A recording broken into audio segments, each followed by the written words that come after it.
আজ ঢাকার রাজপথে কেয়ামত করে আওয়ামী লীগ কর্মীরা নির্বাচনের আগেই 50 জনকে হত্যা করে। আওয়ামী লীগের মতো রাজনৈতিক দলকে যে কোনোভাবেই ঠেকিয়ে রাখা সম্ভব নয় সেটা আবারও জোর দিয়ে বলেছে। এদিকে আজ ভয়াবহ রূপে আওয়ামী লীগ কর্মীরা রাজপথে নামে। আজ রাতেই ধ্বংসলীলা করে সম্পূর্ণ ঢাকা দখল করে সারা দেশ উত্তল করে। শেখ হাসিনা এবং সজীব ওয়াজেদ জয় দুজনেই আরো বেশি প্রকাশ্যে আসবার কথা ভাবছেন, কারণ তারা দেখছেন যে এর মাধ্যমে সংবাদ মাধ্যমে, আন্তর্জাতিক সংবাদ মাধ্যমে তাদের বক্তব্য মনোযোগের সঙ্গে প্রকাশিত হচ্ছে এবং সে বার্তা দ্রুত ছড়িয়ে পড়ছে দেশে বিদেশে। নির্বাচনের ঠিক সপ্তাহখানেক আগে রীতিমতো বোমা ফাটালো প্রভাবশালী ব্রিটিশ দৈনিক দ্য গার্ডিয়ান। পত্রিকাটির প্রতিবেদনে বলা হয়েছে, ভারতে বসে বাংলাদেশের রাজনীতিতে ফেরার পরিকল্পনা করছেন নির্বাসিত আওয়ামী লীগের শীর্ষ নেতারা। ছাত্রলীগ, যুবলীগ সহ অঙ্গ সংগঠন থেকে শুরু করে মূল দল পর্যন্ত সবাইকে আবার এক সুতোয় গাঁথার চেষ্টা চলছে। একটা অবিশ্বাস্য ঘটনা সামনে আসছে, গা শিউরে ওঠার মতো। তারেক জিয়া এত নিচে নামতে পারে? আমিরে জামাতের এক্স স্যান্ডেল অ্যাকাউন্ট হ্যাকিং এর সাথে তারেক জিয়া জড়িত। এদিকে নির্বাচন ঠেকাতে অবশেষে হার্ড লাইনে নামলো আওয়ামী লীগ। আওয়ামী লীগ ছাড়া নির্বাচন কোনোভাবেই হতে দেওয়া হবে না। সন্ধ্যার পরেই কিয়ামত শুরু হলো ঢাকার রাজপথে। এবার দাবঠি নিয়ে মাঠে নেমেছে ছাত্রলীগের গেরিলা বাহিনী। হ্যাঁ, আওয়ামী লীগ, ছাত্রলীগ, যুবলীগ সবাই এক হয়ে আজকে রাজপথে নামে এবং সম্পূর্ণ ঢাকা দখল করে আগামী নির্বাচনকে কেন্দ্র করে। আগামী 12 তারিখ সংসদ নির্বাচন এবং এই নির্বাচনের মধ্যে আওয়ামী লীগ নেই। আওয়ামী লীগ নিষিদ্ধ অবস্থায় আছে। আজকে শেখ হাসিনার পরিকল্পনায় আওয়ামী লীগ কর্মীরা ঢাকায় নামে এক প্রকার কিয়ামত করে। আপনারা সম্পূর্ণ ভিডিও দেখবেন। এই মুহূর্তে ঢাকার পরিস্থিতি এবং আওয়ামী লীগ কর্মীদেরকে যে দেশে থেকে দেশের ক্ষমতায় থাকাকালীন অনেক নেতা কর্মীরা আওয়ামী লীগকে সহযোগিতা করে বেইমানি করে দেশের সাথে, সেইটাও দেখতে পারবেন। অনেকের আলোচনা এবং অনেক নিউজের মাধ্যমে সবকিছু এই একটি ভিডিওতে প্রকাশ পাবে। নির্বাচনের ঠিক সপ্তাহখানেক আগে রীতিমতো বোমা ফাটালো প্রভাবশালী ব্রিটিশ দৈনিক দ্য গার্ডিয়ান। পত্রিকাটির প্রতিবেদনে বলা হয়েছে, ভারতে বসে বাংলাদেশের রাজনীতিতে ফেরার পরিকল্পনা করছেন নির্বাসিত আওয়ামী লীগের শীর্ষ নেতারা। ছাত্রলীগ, যুবলীগ সহ অঙ্গ সংগঠন থেকে শুরু করে মূল দল পর্যন্ত সবাইকে আবার এক সুতোয় গাঁথার চেষ্টা চলছে। বার্তাটা পরিষ্কার, আওয়ামী লীগ রাজনীতি ছেড়ে দেয়নি। দীর্ঘ নীরবতার পর আবার মাঠে নামার প্রস্তুতি নিচ্ছে দলটি। এই প্রস্তুতির প্রকাশ্য ইঙ্গিত মিলেছে দিল্লির একটি বৈঠকে। সপ্তাহ দুয়েক আগে শেখ হাসিনার সাথে দিল্লিতে বড় বৈঠক করে যুক্তরাজ্য আওয়ামী লীগের একদল নেতা। নির্দিষ্ট করে বললে গত 21 জানুয়ারি লন্ডন থেকে যুক্তরাজ্য আওয়ামী লীগের 5 নেতা দিল্লিতে এসে শেখ হাসিনার সঙ্গে সাক্ষাৎ করেন। এই নেতারা হলেন যুক্তরাজ্য আওয়ামী লীগের সভাপতি জালাল উদ্দিন, সাধারণ সম্পাদক সৈয়দ সাজিদুর রহমান ফারুক, যুগ্ম সাধারণ সম্পাদক ও সিলেট সিটি কর্পোরেশনের সাবেক মেয়র আনোয়ারুজ্জামান চৌধুরী, সাংগঠনিক সম্পাদক আহাদ চৌধুরী ও যুক্তরাজ্য যুবলীগের যুগ্ম সাধারণ সম্পাদক জালাল খান। ভারতে এক সপ্তাহের সফর শেষে 26 জানুয়ারি তারা লন্ডনে ফিরে যান। এই এক সপ্তাহ তারা কিভাবে দেশের রাজনীতিতে ফেরা যায় সেই আলাপই জারি রাখেন বলে সূত্র মারফত জানা যায়। এর সপ্তাহ দুয়েক বাদে গার্ডিয়ান বলছে, আওয়ামী লীগ আদতে বসে নেই, তারা প্রস্তুত। প্রয়োজনে জেলে যেতেও প্রস্তুত আওয়ামী লীগের নেতাকর্মীরা। এই পর্যায়ে এসে আওয়ামী লীগের অবস্থান আর নিছক গুজব বা রাজনৈতিক কানাঘুষার স্তরে নেই। দ্য গার্ডিয়ান বলছে, দলটি এখন নির্বাচন কেন্দ্রিক একটি বিকল্প রাজনৈতিক কাঠামো দাঁড় করাতে চাচ্ছে। ক্ষমতাচ্যুত হওয়ার পর গত 16 মাসে 6 শতাধিক আওয়ামী লীগ নেতাকর্মী কলকাতা ও আশপাশের এলাকায় আশ্রয় নিয়েছেন। তাদের অনেকের বিরুদ্ধে হত্যা, মানবতা বিরোধী অপরাধ, রাষ্ট্রদ্রোহ কিংবা দুর্নীতির মামলা রয়েছে। ফলে দেশে ফেরা আপাতত ঝুঁকিপূর্ণ। এই বাস্তবতায় সীমান্তের ওপার থেকেই চলছে সাংগঠনিক যোগাযোগ, রাজনৈতিক পুনর্গঠন এবং ভবিষ্যৎ কৌশল নির্ধারণ। এই নির্বাসিত রাজনীতির কেন্দ্রবিন্দুতে রয়েছেন শেখ হাসিনা। দিল্লিতে তার অবস্থান ঘিরে কড়া নিরাপত্তা থাকলেও রাজনৈতিক যোগাযোগ থেমে নেই। দ্য গার্ডিয়ান জানাচ্ছে, শেখ হাসিনা প্রতিদিন দীর্ঘ সময় ধরে দলীয় নেতাদের সঙ্গে বৈঠক ও ফোন আলাপে যুক্ত থাকছেন। কাজ করছেন 16 ঘন্টা পর্যন্ত। কলকাতা থেকে সাবেক মন্ত্রী, সংসদ সদস্য এবং অঙ্গ সংগঠনের শীর্ষ নেতাদের নিয়মিত দিল্লিতে ডেকে নেওয়া হচ্ছে। উদ্দেশ্য একটাই, দলকে ভেঙে পড়া অবস্থা থেকে ধরে রাখা এবং প্রয়োজন হলে আবার মাঠে নামার মতো অবস্থায় রাখা। বাংলাদেশ ছাত্রলীগের সভাপতি সাদ্দাম হোসেনের বক্তব্যেও এই প্রস্তুতির ইঙ্গিত পাওয়া যায়। তিনি বলেন, শেখ হাসিনা এখনো সরাসরি মাঠ পর্যায়ের নেতাদের সঙ্গে যোগাযোগ রাখছেন এবং দলকে একটি বড় রাজনৈতিক সংগ্রামের জন্য প্রস্তুত করা হচ্ছে।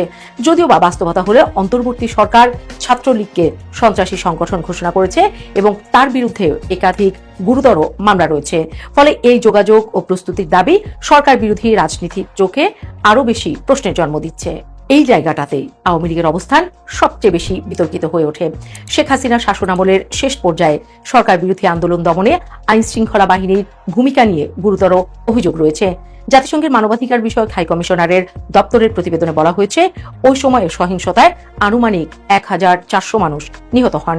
শেখ হাসিনা এবং সজীব ওয়াজেদ জয় দুজনেই আরো বেশি বেশি প্রকাশ্যে আসবার কথা ভাবছেন, কারণ তারা দেখছেন যে এর মাধ্যমে সংবাদ মাধ্যমে, আন্তর্জাতিক সংবাদ মাধ্যমে, ভারতীয় সংবাদ মাধ্যমে তাদের বক্তব্য মনোযোগের সঙ্গে প্রকাশিত হচ্ছে এবং সে বার্তা দ্রুত ছড়িয়ে পড়ছে দেশে বিদেশে।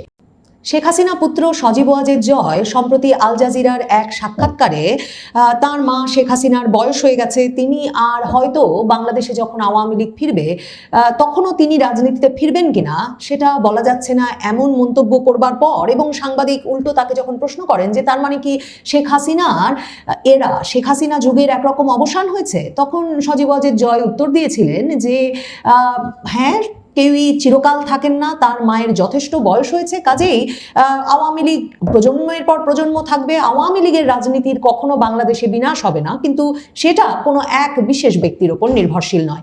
আওয়ামী লীগের তরফে শেখ হাসিনা এবং সজীব ওয়াজেদ জয় বিভিন্ন সাক্ষাৎকারে এই মন্তব্যটা বারবার করছেন যে কোনো একটি বিশেষ পরিবারের ওপর আওয়ামী লীগ রাজনীতি নির্ভরশীল নয়, শেখ পরিবারের ওপর নির্ভরশীল নয়, এবং এই কথাটা যখনই তারা বলেন তখন একরকমের উদ্গ্রীব উৎকণ্ঠা তৈরি হয় আওয়ামী লীগ সমর্থকদের মধ্যে যে তার মানে কি সজীব ওয়াজেদ জয় শেখ পরিবারের পরবর্তী উত্তরসূরি দলের দায়িত্ব নিতে চান না।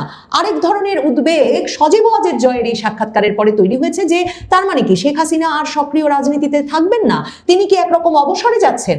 আল জাজিরার ওই সাক্ষাৎকারটার পর থেকে এমন জল্পনা দানা বেঁধে উঠেছে যে অনেকেই ইউটিউবে এরকম বিশ্লেষণও করছেন যে শেখ হাসিনা অবসরেই চলে গেছেন এবং দলের দায়িত্ব সজীব ওয়াজেদ জয়ই নিয়ে নিয়েছে। আপনারা জানেন যে এমনকি আওয়ামী লীগ নেতাদের সঙ্গে আলাপ করে তাদের সাক্ষাৎকারেও আপনাদেরকে জানিয়েছি যে শেখ হাসিনার আপাতত এই অবস্থায় দল ত্যাগের কোনো সম্ভাবনা নেই, কিন্তু এরপরেও এত ব্যক্তিরা রীতিমতো কনফিডেন্সের সঙ্গে, আত্মবিশ্বাসের সঙ্গে শেখ হাসিনার অবসরে যাওয়ার খবর বলে আসছেন গত কয়েক সপ্তাহ ধরে ইউটিউবে, যে ব্যাপক অনুসন্ধান পরিচালনার পর নিশ্চিত করে আপনাদের বলি যে মা ছেলে বরং একযোগে দায়িত্ব ভাগাভাগি করে বাংলাদেশের রাজনীতিতে আওয়ামী লীগ ফেরাতে ভীষণভাবে সক্রিয় হয়ে উঠেছেন।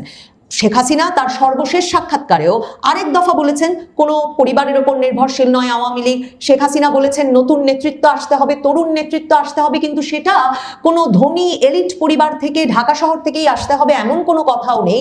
এমন তরুণ নেতৃত্ব আসতে হবে যারা তরুণ এবং বয়স্কদের মধ্যে একটা সেতুর মতো কাজ করতে পারেন, বাংলাদেশের গ্রামীণ এবং শহরের জনগোষ্ঠীর মধ্যে। একটা অবিশ্বাস্য ঘটনা সামনে আসছে, গা শিউরে ওঠার মতো। তারেক জিয়া এত নিচে নামতে পারেন? দর্শক, কি আমিরে জামাতের এক্স হ্যান্ডেল অ্যাকাউন্ট হ্যাকিং এর সাথে তারেক জিয়া জড়িত? এটা সামনে আসতে শুরু করেছে। খুব শীঘ্রই হয়তো বা শুনতে পারবেন যে তারেক জিয়ার নির্দেশে এই ঘটনা ঘটেছে। টাকা দিয়েছে কি? তারেক জিয়া। এই যে জামাতের উপর সাইবার হামলা, এর মাস্টার মাইন্ড কে? তারেক জিয়া। বিএনপির হাত পা কাঁপাকাঁপি শুরু হয়ে গেছে।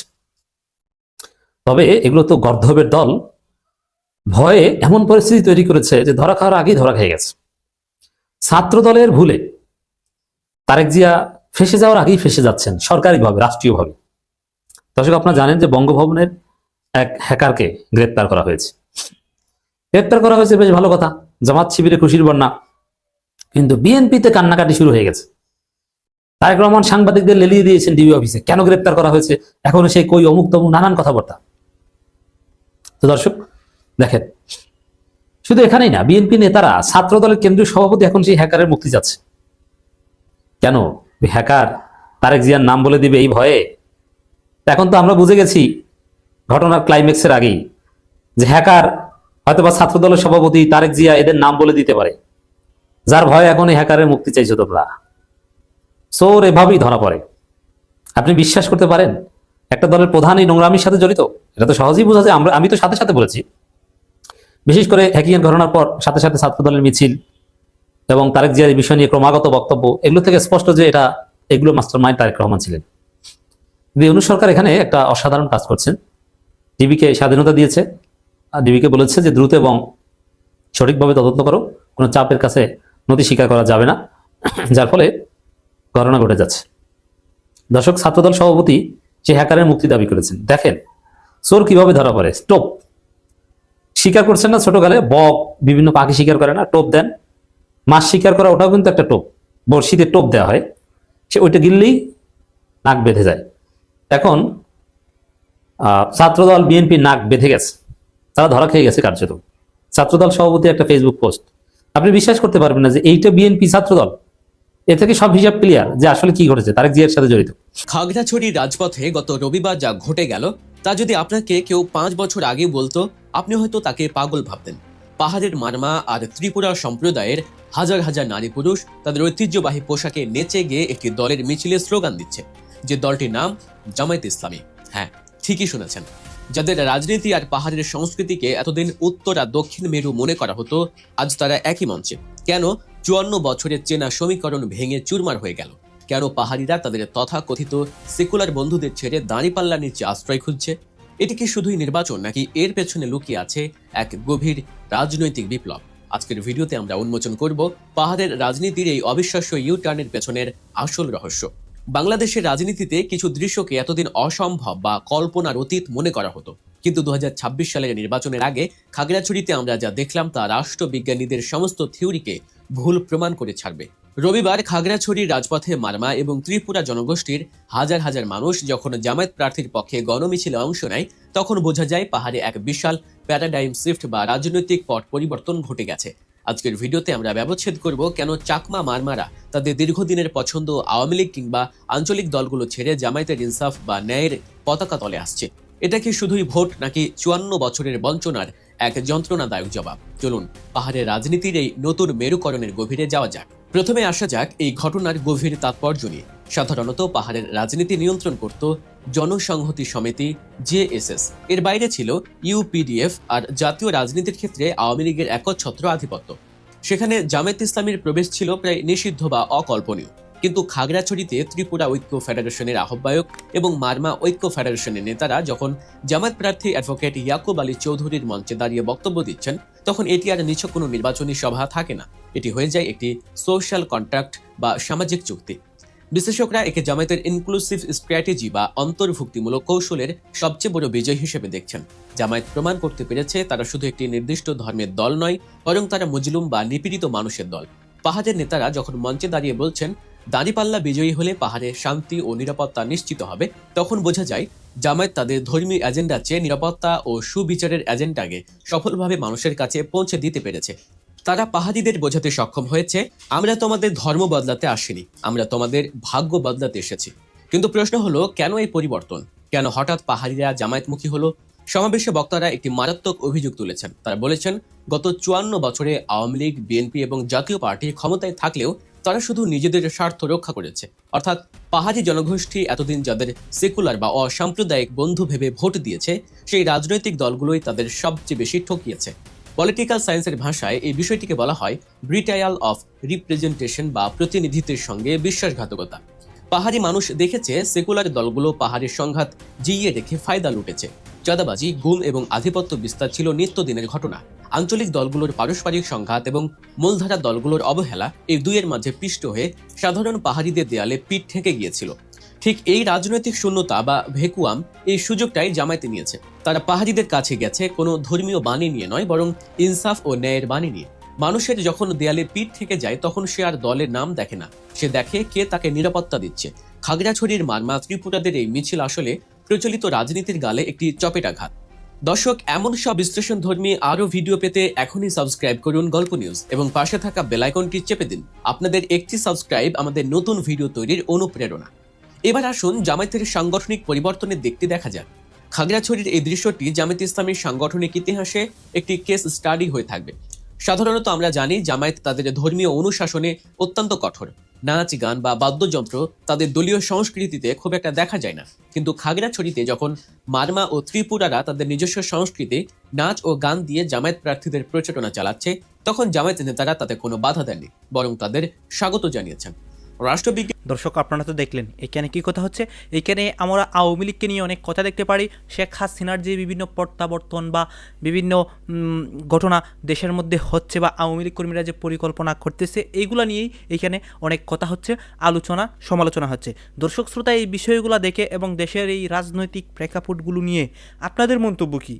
আপনাদের গুরুত্বপূর্ণ মন্তব্যটা আমাদের কমেন্ট বক্সে লিখে যাবেন। আর হ্যাঁ, এতক্ষণ আপনাদেরকে আমরা যা কিছু দেখিয়েছি সব কিছুই আমরা সোশ্যাল মিডিয়া থেকে সংগ্রহ করেছি। এইখানে আমাদের নিজস্ব কোনো মন্তব্য নেই বা আমাদের নিজস্ব কোনো সিদ্ধান্তও নেই। সর্বশেষ আপনার কাছে আমাদের একটা রিকোয়েস্ট থাকবে, আপনারা আমাদের চ্যানেলের নতুন দর্শক হয়ে থাকলে চ্যানেলটি সাবস্ক্রাইব করবেন এবং পাশে থাকা বেল বাটনটি বাজাবেন যাতে করে নেক্সট ভিডিওটা সবার আগে আপনাদের কাছে পৌঁছে যায়। ধন্যবাদ।